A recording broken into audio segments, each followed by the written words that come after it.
The Tale of the Prom Queen. Episode 12 of Season 1 of Are You Afraid of the Dark?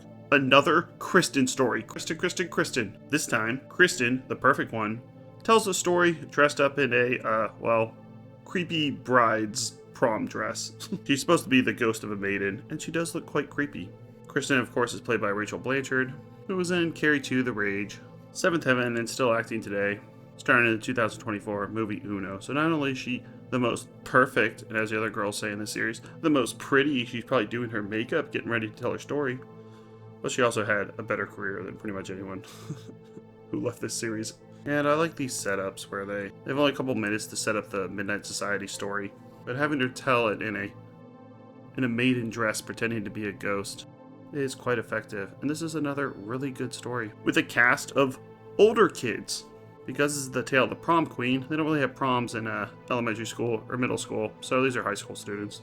And the story revolves around two boys, Greg and Jam, and they're hanging out at the cemetery. They reference Night of the Living Dead, which also was a movie that starred in the cemetery.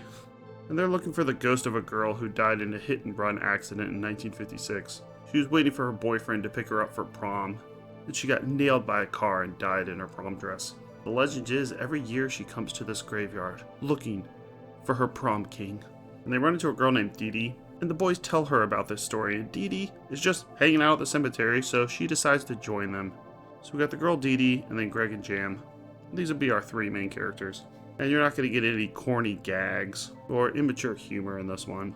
This feels like a setup for an 80s slasher movie. And the acting is very good as well.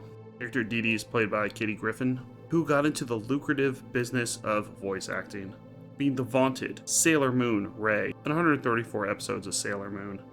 That's real cash right there. She also voiced parts of Inspector Gadget and Cloudy with a Chance of Meatballs. And so this takes you through them doing some research on where exactly to find this ghost. And they go to where else? The library. They gotta dig deep into the archives, try to find out when exactly she died. So they go through the newspapers, and they actually have this thing called a microfilm reader. Of course, this is released in 1992, so while the library had computers, not everything was digitized like it is now. And it's always nice to see this older technology implemented. Let's see if we can get a brief summary of the microfilm reader. Step into a time machine. Let's visit the world before the internet. Born in the 1920s, microfilm readers became the superheroes of libraries and archives. Instead of dusty shelves, information was shrunk onto tiny reels of film, saving space, saving time, and precious documents. Researchers, journalists, even detectives, all relied on these machines to unlock the past, frame by frame.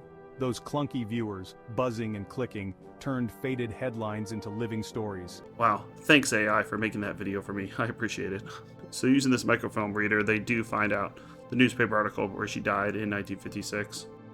They decide to have a seance, and as soon as I heard them mention that, I was like, oh no, I know what they're going to do. They're going to do the Ouija board. They always do the Ouija board, but they actually don't do that. They do something much more clever, because this episode is thinking at a higher level than the other Are You Afraid of the Darks. They take a boat into this lake and hold a seance there, and while they're doing it, they see some bubbling underneath their boat, and the water begins to make waves coming at them, almost like there's a ghost under there, or maybe a car, since apparently after the hit and run, the car crashed into the lake. And this is surprisingly spooky.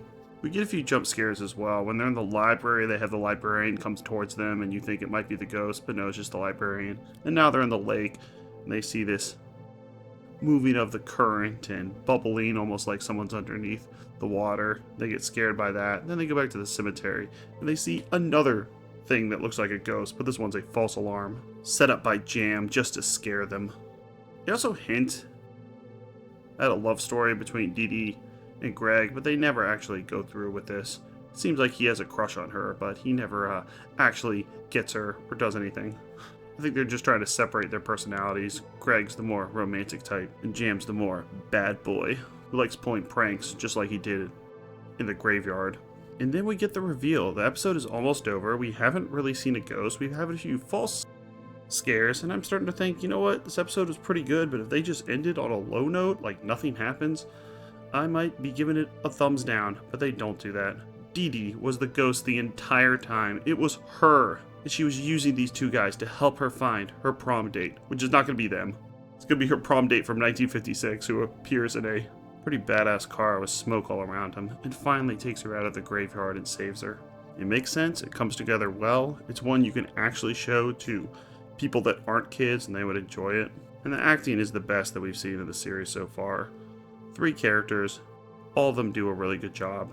And this is like an R.L. Stine book come to life. And while I think the previous episode, Dark Music, was slightly better than this one, this is my second favorite so far. It's a story you've seen before, but there's enough tweaks to keep you interested in the seance, not at someone's house on a Ouija board, but instead on a lake, in a boat. It also makes sense why Dee Dee was just hanging out in the cemetery by herself.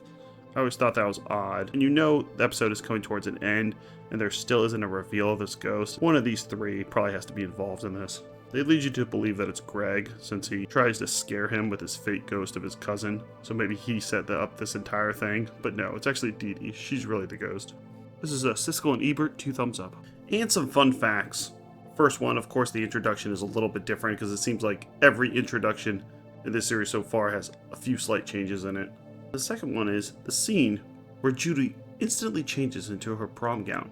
The song In the Still of the Night by Fred Paris and the Five Satins was originally played in the background, off and on, until the end of the story. Well, I could say in the version that I have, it features absolutely no music. In fact, I don't think I've heard any actual bands with vocals be used in any of the episodes so far, so that would actually have been really cool to hear.